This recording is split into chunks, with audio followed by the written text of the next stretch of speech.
Hello, everybody. Welcome back to the Dugout Football Channel. The 22-23 season may be over, but throughout June, I am going to be bringing season reviews with different fans from different teams. And today, I am joined by Tone and Laura from the Blue Balls MCFC Podcast. Guys, how are you doing? Good, thank you. Hello. Hi, everyone. Sorry, Laura, I'll let you go first. Ladies first. Oh, age before beauty. No, I'm only joking. Yeah, all good. Happy. I can imagine as well. No, thank you very much for taking the time out to come on to the channel. Because obviously I did miss your end of season one, which I still highly regret. So what we'll do is obviously we are going to talk about Manchester City's season. And obviously, people will know that Manchester City have done the domestic treble, of course. But we'll get into that. But we will start from some quickfire questions, and I do have them written down. So I'll start with Laura. Favourite current City player? Phil Foden. I don't know, actually. There's a few. No, I don't know. This is the problem. Everyone, I love them all to bits. I think they're all so special in their own way. But Phil Foden, I don't know. He's a City lad, isn't he? Through and through. So I resonate with him a little bit more. What about you, Tone? Rodri. I always love the players that sort of dictate the game. That might say something about my personality, perhaps control or something. Not that I think I'm like that. Control freak. Yeah, Laura might say, yeah, bloody right. But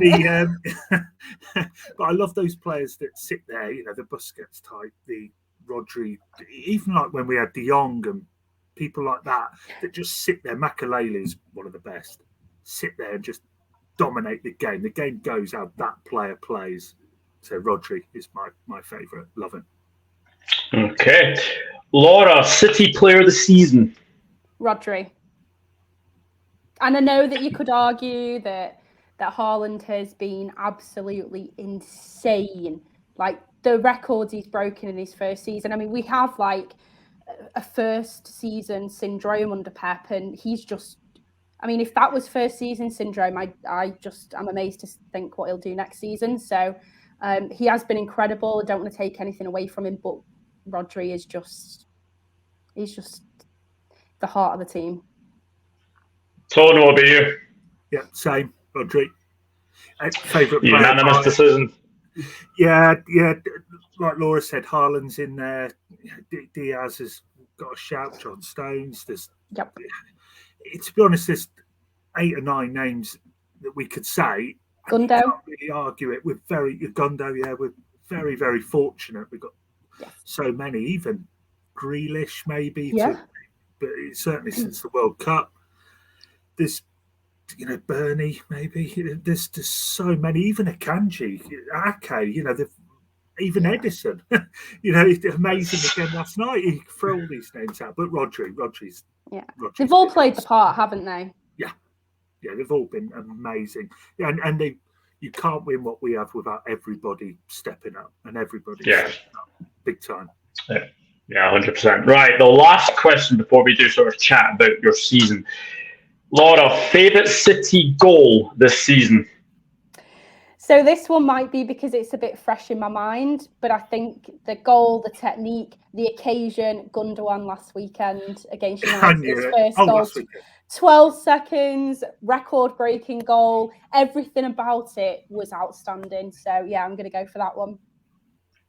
Tone? Now, I thought you were going to say the one I was going to say when you said Gundo, technique. You know which one I'm going to go with. Yes, I do. Goal at Everton. Yeah. Oh, yes. The way he sort of fit behind him. And it was a huge day that day because we were at Everton and I think Arsenal had Brighton just after. And the build-up was, this is the game City could slip in. Yes. This is the one. And City fans did as well. We thought Everton are fighting. This is going to be, Sean Dyche will make it difficult. We turned up. That goal went in. There wasn't really much happening. As soon as that went in, Haaland scored about a minute after, 2-0. wasn't game over at that point, but we were in a good position. And then obviously Arsenal got smashed anyway straight after. But just a goal. The technique, I still don't understand. And even Gundogan said in the interviews after, he doesn't understand how he got his body in that position to do it. Thank God he did. Brilliant goal. Yeah, it was. I remember watching that and I was like, wow. I mean, Gundogan has been unbelievable in the last few months. He's been unbelievable all season, I've got to say, as well. But yes, I think Gundogan's goal against Man United, that was absolutely fantastic. The first one was brilliant. And then obviously the one that Tom was speaking about, the one at Everton was fantastic as well. Yeah, his top player turns up at all the big occasions as well. As unfortunately Liverpool fans know all too well. Sorry. Couldn't help it. I love it. I had to. No, absolutely. No, absolutely indeed. But let's obviously talk about your Premier League this season because, wow, I mean, 89 points Premier League. I mean, Arsenal were top for 248 days. And you guys, obviously we all know about it. You just don't go up against the City side with Pep because they're just a phenomenal machine. Does it get special every time you win it, Laura? Oh, absolutely. Not even just every trophy, every game we win. There's this sort of perspective that, it's a soulless club. They bought their way here. We have an incredible history and people may not be aware of that. And whether that's ignorance or whether it's just plain stupidity, that's on them. That's not my business. But we have such an incredible history. And if you do, and I posted something on Twitter earlier today of pictures of me as a kid in, I don't know if you remember it, the silver, it was god awful, the silver shirt, the away shirt. It was a terrible shirt. Is that the IDOS? Yeah, with green, I think. Did it have green? It's like a luminous green or yellow or something. I have that one. And we were so bad and I feel like I and many other City fans do not take anything for granted, and that's not just the trophies, that's every game we win just leaves me with the most insane feeling. So much so to the point where I'm absolutely buzzing when I come through the door, and 10 minutes later I'll be conked out on the sofa because I'm absolutely emotionally drained. And that could be like a game mid-season where you think, well, actually, there's plenty of time to catch up. So, but any game, I just think it will always be special because we know more than most that it could just be gone tomorrow. Football is a cycle. We're not going to be at the top forever, so enjoy it while it lasts. Yeah, I mean, I've just been looking at this season as a whole, Tone, and I mean, Arsenal, they lost it, didn't they? Manchester City were always sort of be on the catch up. It was always that feeling that Arsenal were always going to be in that team in the ascendancy, and they were top for a lot of the season. You have to say as well. But as Liverpool know, the one team you don't go up against is this Manchester City side. So, how impressive have you been with City this season? Well, overall, unbelievable. To be honest, even up till the World Cup, our last game was Brentford, and we lost at home. And Arsenal were, I don't know how many points clear they were at that time, maybe 5, 6 or something around that point. And then it grew after Christmas. City still weren't clicking into gear. And Arsenal, all credit to them, were brilliant.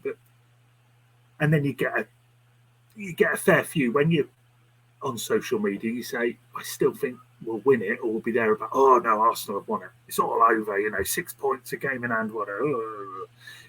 You always get that group of people that call the title in October and November. And I was sort of fighting back saying, we've done this before. We've won 10, 11, 12, 13, 18, I think, or around that area, games on the bounce. I didn't know we would do that, obviously, because the way we were playing at that time in sort of the new year, it didn't look like it.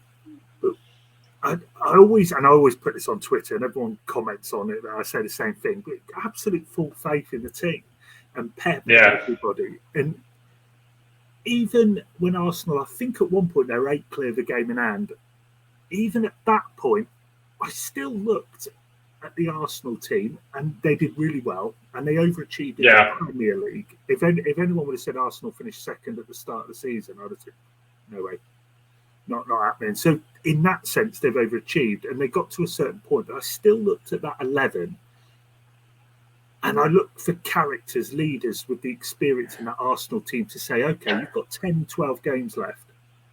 Yeah. Now you've got to crank it up. Now you're facing the teams at the bottom that are going to be fighting. They lost at Forest, well, Brighton are bottom, but teams are fighting for Europe. Those are the crunch times. City have been there and done it. And I look round Arsenal, and all I see is Xhaka and whoever else in that midfield. And I know they lost Saliba, but there's no. If you look around City's team, there's leaders who've been there, done it. Is the point I'm making. Arsenal didn't. But I thought City's attitude and application to win all those games at the end, or the last game of the season, was unbelievable to crank up the pressure. And I think the key one was beating Arsenal at home, away as well. But the home one was an absolute battering.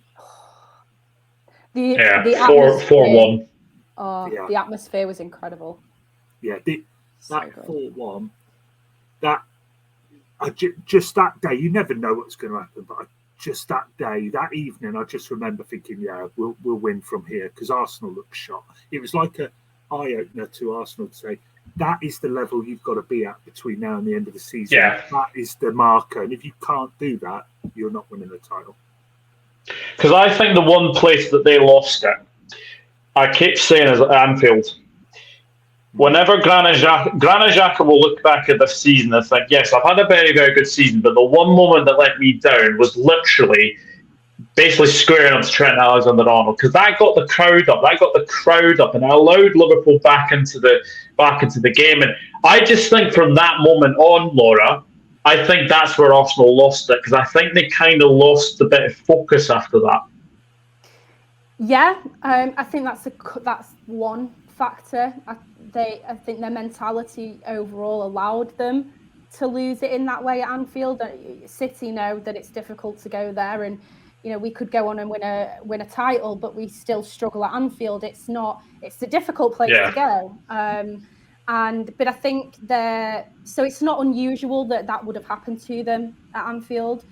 But it's their mentality overall, I think, and one of the biggest mistakes they made this season, I said this to Tone on Blue Balls, that they dropped out of the cup competitions to focus on the Premier League. And actually what that did was it created such an immense amount of pressure to win that one competition. You also lose a bit of momentum when you're not playing 2-3 games per week. You're playing, one game a week. Sometimes there's a bit of a gap depending on the fixtures and what other competitions are happening. So, they lost a lot of momentum as well, and because they were on fire, they were playing, really well. And as soon as they dropped out of the cup competitions, all of that pressure, along with a lack of momentum, I think just absolutely killed their season. And I think that was poor management on Arteta's behalf. Which is why I don't think really you can compare him to Pep at this point, or Klopp, or any of the top managers. No, it was just, I think, again, that, yes, them going out of the cup competitions was very, very disappointing, because I think I actually thought they might have won the Europa League. I had a feeling they might be all going on to potentially win that, but them going out of that very, very early on, I think you kind of saw that their main focus was obviously the Premier League, and I just think they just, I don't know if they lost focus or took their foot off the gas. It was just something like that. FA Cup, that game against Manchester United, Tone, I'm going to actually ask you this. What have you made of the stand of the refereeing this season? Because for me, it is at the lowest point I think I've ever seen it, because that game, I mean, the penalty decision given against Jack Grealish is an absolute disgrace. Oh, God. I've been on Blue Balls with Laura and we've ranted about the refs. The refereeing is beyond a joke. And I've seen people say, oh, well, the refs are, they're not paid well or something, and they get all this abuse. Like, well, do your fucking job properly. Sorry if you're not allowed to swear on your podcast, by the way. If you're not, you can just mute me out. Just the Grealish one, but even worse than that, because it was a shit decision. But I sort of get it from the rule perspective. Now, the rule is a complete joke. Yeah. But for the rule, it probably is one. When I reflected on it after, at the time, you're obviously like, what a bloody piss take. But the worst one, in my opinion, was the Fred taking De Bruyne out as he's about to shoot. Mm-hmm. I think Laura said this last week. As he's likely going to score, Fred takes him out, clear as day. Everybody can bloody see it. Even some United fans that I follow had put, Christ alive, that's a penalty all day long. Straight to review. How long was it? 5-6 seconds? No penalty. Yet the bloody Grealish one, we had 35 angles of it. Quickly, it's on the VAR. David bloody Coote again, which, I mean, you bang your head against a bloody wall. That refereeing, there's a third decision, and I'm sorry, I can't remember what it is. There's the Grealish one. Casemiro. Yeah, well, in fact, there's even one further than that. Casemiro and Fred. Yeah. Yeah, Fred did, I think he got blown up 6 times, got a yellow card for the 6th one. Casemiro should have been off straight away. Even he knew it. You could see on his face, he knew he should have gone. The other way, and I know people will go, oh, bloody City fan moaning about, I can guarantee you they'd have had a penalty for that De Bruyne one. And if it was our player doing that challenge, they're off. Yeah, 100%. Yeah, sorry, just to answer your question, shit, and shit. But no, I think as well, Laura, the fact is that, yes, Gundogan has been absolutely amazing this season, but that will be known as the Gundogan Final. Yeah. I mean, he was the main man, wasn't he? He was the reason we won. But I think as well, it's not to take away from an incredible team performance. It could have, we speak about about mentality and how City can soak up the pressure, but the pressure was for that game in particular. They know that is a game they have to win. It's not only a final, but it's a final against Manchester United. So it's one that they have to win. I think the fans, a lot of fans, I don't want to speak for every fan, a lot of fans, me included, would have been more devastated by losing that game than losing the game last night. So I think they knew they had to win that, and they all did incredibly well. I mean, Grealish, despite the whole penalty incident, which, yes, the law, the rule itself is ridiculous. We know this, but it is what it is, and he had to give it. But he was back defending in the box. Haaland was back defending in the box towards the end. I think he made a great clearance towards the end of the game. It was, I think, and this is what really stands out about Manchester City, is that it's not a one-man show. There's not one player in particular who is the star. They are all part of it. They all play their roles. They all stand out in their own ways. And I think if somebody has a bit of a dip during the season, somebody else sort of peaks a little bit. So they've got each other's backs like that. And I think, so whilst Gundogan was the main man in that game, I think it's really not to take away any credit from the whole team performance, which I think was incredible. Yeah, and the last thing I have to say is Champions League tone. I mean, the one man who I think has been fabulous this season during that campaign, Rodri. Yeah. And he scores the winner. I mean, has it sunk in yet? Has it sunk in that you're European champions? Not really. I was up, as I know you were, Laura, all hours, barely any sleep, celebrating like mad with the people I was with, and just it's not sunk in even now, and I don't think it will do. Maybe even until the start of next season, when you're singing, champions of Europe and all the rest of it, and you just realise what a monumental sort of achievement we've had, and we've done it the hard way as well. We beat Real and Bayern, and if there's two teams you do not want to play, you look at that draw. And I don't want to those two, and if Liverpool as well. For City, when we look at it, we don't want Liverpool, we don't want Real, we don't want Bayern. So we got the two toughest ones we could have had. We've gone through a tricky group on paper, although we made it not look easy, but we comfortably got through a tough group. And then last night, I thought Inter Milan played well, to be honest. I thought they were set up well. They made it very difficult. The weather conditions for both teams weren't ideal, which I think helped Inter to a degree because it slowed the game down and they were able to stay organised. But we had to fight for that win, much the same as the FA Cup. We weren't our sparkling best in either of those games, but we did it a bit differently. We fought, we clung on, we got a bit of luck and got over the edge. I've been watching videos and all kinds of stuff. When you've won it, you watch the fan videos, Pep and the players and Grealish pissed up and all this sort of stuff. It's loads of those things. So it's celebrating that and beginning to sink in, but I don't think it will. Maybe until we go on maybe a bit of a funny run next season and we lose 2 on the bounce and draw the next one. And then you go, do you know what? You remember how bloody good we were and what we won last season? And just go, that was the level we aspire to be in future. And Pep said something around those lines yesterday. Not that I'm pretending to be Pep, of course. I just copied it from him. Yeah, no, it was just. I was just watching it, and I think the way that I thought Inter Milan started really, really well. I thought, as you said, they had a game plan, and for 66 minutes it was very, very good. The Ederson save from Lukaku is just mad. It's an absolute worldly save, and you need big players in big games. And Ederson, for me, is one of these players, Laura, who gets criticised a lot. I've seen on social media a lot of City supporters do criticise Ederson, but when he is up trumps, he is up trumps. He's been so good this season, and I think one of the things that I think people really focus on, and this is unfair, is that we have a lot of shots that go in, first shot on target.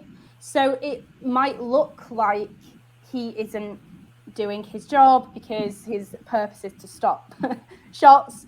And I sort of, had a bit of a jokey debate with one of our listeners about Ederson and Ortega. Ortega statistically is the better shot stopper. Now that's not taking anything away from Ederson because overall he is the better goalkeeper because he's like an outfield player but can save shots as well, and he's been incredible this season. I mean, he was the same against Bayern, he was the same against Real Madrid. When we're not winning by large margins, which is where all City fans feel more secure, when we're only winning by 1 goal or we're sort of level, he's been making some really excellent saves, and last night he was incredible. I mean, I think there was about maybe 3 really good stops, and ultimately kept us in the lead towards the end. I really didn't want to go to extra time or pens. Yeah. I'm sure the players didn't either. So he saved us all from that agony. No, it was very, very good. I suppose the big sort of question mark now, sort of after the game, Tone, Ilkay Gundogan. Now, for people who don't know, Ilkay Gundogan was Pep Guardiola's first City signing. What is the latest with him? Do you think he will be staying? If you'd have asked me this a week ago, I'd have said probably yes, because there was a lot of positive word around from reliable sources as well, people close to City saying, and it still could be true, that it'll be a 1 year plus 1 year optional based on, I heard mixed on that. Someone said appearances, but I'm not sure that's right. But so essentially it's a 2 year deal really, but I really don't know. The BT, I was listening to it on BT last night, and they said, and apparently CBS, I think it is, who covers it in the States, they'd said that they'd heard this was his last game. Now, and I think Carragher was on the American show, and someone, I think it was who was on the English one? I'm trying to remember. Oh, was Rio? it Henry? It might have been Rio. Yeah. Yeah, I can't remember. Whoever it was, they pretty much said this is his last game. BT said something along the lines of, we expect him to be gone after this game. Now, whether that's wishful thinking from the United fan, Rio, or not, but I think he will stay, but it wouldn't surprise me if last night he's thinking, and I think a lot of people would think was, how does it get better than signing off at this moment, captaining this incredible team and winning the Champions League? There can only be, realistically, could retain it, of course, but realistically, it can only really go downhill, hopefully only a little from here. He's holding the trophy first. He's the captain. He's the man at the moment. He's turned up at the end of the season. He's helped us over the line again. If his mind wasn't completely made up before, which per his own comments they weren't, it wouldn't surprise me if he goes. But maybe it's more in hope and delusion. I hope he'll stay. But the reliable people around City say he's likely to stay. Others are saying he's going. I think no one's sure other than Gundo, but we'll find out this week. I'm sure we'll find out. Yeah. Laura, Erling Haaland, first season, 53 games, 52 goals. That is just incredible. What a season he has had. And he's broken record after record as well. Yeah. And do you know what? He's such a nice guy as well. He fits in so well. And if you watch him, I don't know, at the end of when we lifted the Premier League, when we lifted the FA Cup, even last night, he's just on the pitch playing with the kids. It's like babysitting. So I don't know whether maybe he relates to them more. I don't know, because he's like, the players are like all with their partners or whatever, and he's just like running about with the kids. He's such a nice, humble guy. You wouldn't think that he is this sort of incredible superstar striker that is quite clearly at the moment one of the best players in the world. He's had such an impact on this City team, and to sort of think that, I mean, we were playing with a false nine last season, and don't get me wrong, we did a great job last season.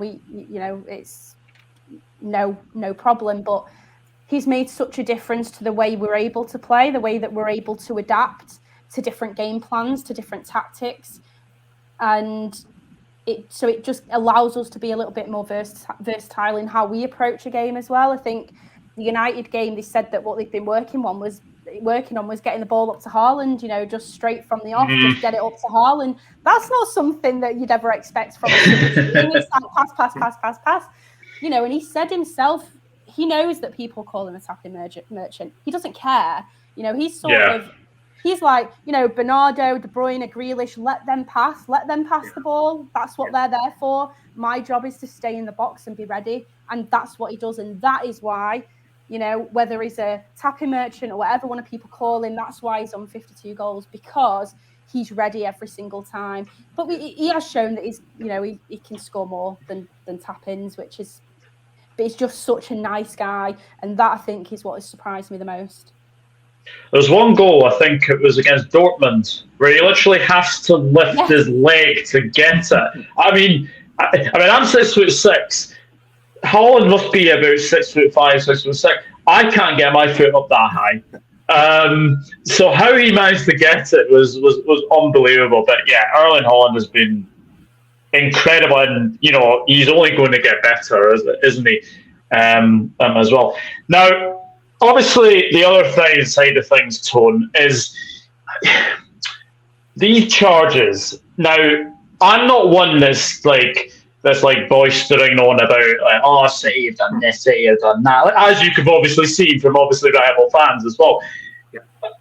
Are you a little bit worried about these financial charges, and do you think that they will be cleared?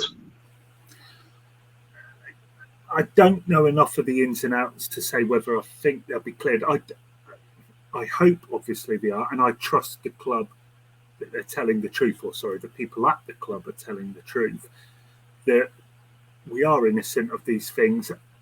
I think City have come together as a group since the charges, just to say that even more so. I don't think we'd have won 3 trophies if we had perhaps we hadn't have had these charges. I think there's an argument for that, and that has really riled the team, the club, the players, Pep, everybody up.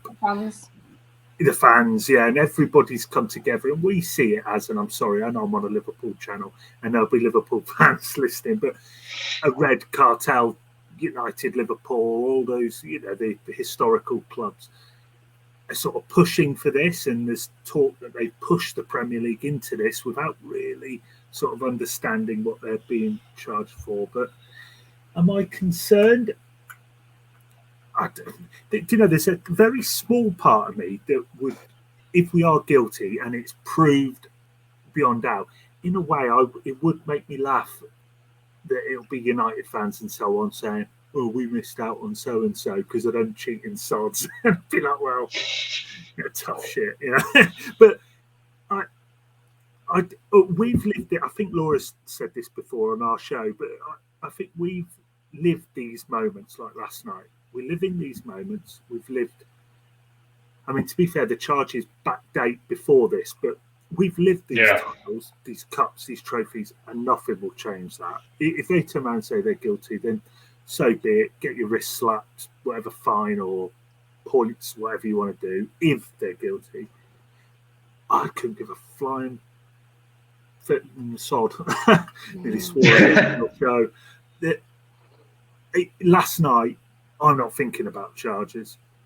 When we won the title, I'm not thinking. FA Cup, not thinking about it. Couldn't care less. In the cold light day, I'm not overly concerned. I don't really give it much thought. The only thing I ever see is when rivals tend to bring it up on Twitter and say, "Oh yeah, but 115 charges or whatever." So I don't know or understand enough about those charges in the in-depth, like many people do, to understand what the likelihood. All I have is so-called expert opinions who tell us that it's unlikely that it can be not proven, because then that sounds like they are guilty. But I'm not concerned or worried, but we've lived these moments anyway. Yeah. So obviously hopes for next season, Laura, a bit of the same. Much more of the same. I'd be perfectly happy with, but like Tone just said, we've lived it. I am perfectly happy with whatever they achieve. They'll be wiped out. They will be absolutely wiped out this summer. So, hopefully they can have a nice rest, not be too hungover, no livers damaged, and come back fighting next season. They've set the bar now. They need to sort of maintain that, but I appreciate that it'll be really difficult to do. They've just won the Premier League 3 seasons in a row. That in itself is a major challenge. To then do 3 Premier Leagues and the 3rd in the season of a treble, I think it's taken so much sort of mental strength as well as physical. So I'll be happy with whatever they do. I'll just be happy to be back at the Etihad, because I'm going to be grieving. I won't lie, I'm going to be grieving for the season now. So as long as I'm back at the Etihad in August, that's absolutely fine by me. Yeah, absolutely. Tone, is there a slight regret about the League Cup? I regret watching that game against Saints. I can tell you now. That was bad. No, not at all. A Saints fan messaged me yesterday saying, "Oh, we stopped you doing this." It's like, you've just been relegated. Nowhere to take the piss. You got it. But no, to answer your question, no, I don't regret. We've just won 3 trophies. The Carabao, and I'm not saying this just because we haven't won it, is probably the lesser one of the 4. Should we say the Carabao is? And I know that'll come across like I'm just a bit sour grapes. We've won 3 trophies. I've got no complaints. Absolutely bloody none at all. Yeah, no, it has been a fabulous season. But Laura, Tone, thank you very, very much for coming on as well. Please do, guys, go and subscribe to the Blue Balls MCFC podcast on YouTube and on all podcast platforms. Yeah, tell us a little bit about because you're relatively new, aren't you, Laura? Yes. So we started, was it 8 weeks ago, Tone? Yeah, I think it 2 is. months ago. Yeah. So we've done, we've got 8 episodes so far. I think we've got a YouTube episode as well. So we are weekly on a Thursday, audio, and then monthly we have a YouTube special. Just because people don't want to look at our faces every week, so we like to switch it up a bit for them. But we are expanding already due to people actually liking to listen to us. So we've got a website coming up. We're going to be writing plenty of news to keep people updated. And we've got some competitions going with some prizes, which is out of our pocket, but we are more than happy to do that. And yeah, we've got some other ideas as well that are in the pipeline. So although Tony's better at doing like the whole explaining everything to people. So Tone, if there's anything you want to add, then by all means do it. What you mean is I'm mouthier. Yeah. Which I am, to be fair, on social media anyway, because I can hide behind my keyboard. Can't wait to sort of continue. Like I said, we've got the publications. I think there's a talk of a radio thing and all kinds of ideas and stuff, and it's great doing all this with Laura. Without Laura, it doesn't get done. Laura, the amount of work and effort and enthusiasm she has, she's brilliant. Says you. You're the one that does most of the stuff. I just turn up. No, that is not true at all. You do a brilliant job, and it's just great that I think one of the things we've always said is the main positive, I think, of the feedback we've had back is that we sort of click and get on and it works between us, and that is obviously for something where there's 2 people doing it is key. And long may it continue. It's brilliant. Yeah, 100%. And yeah, guys, please go and subscribe to the Blue Balls MCFC podcast on YouTube and on all other podcast platforms. But thank you very much for joining me. Thank you very much for watching. And we shall see what happens next season. But for the time being, City are treble winners. Can the City team be beaten? Well, we shall obviously have to wait and see until next season. But guys, thank you very much for watching. Subscribe to the channel if you're new, and I'll see you very, very soon with more. See you later. Bye-bye.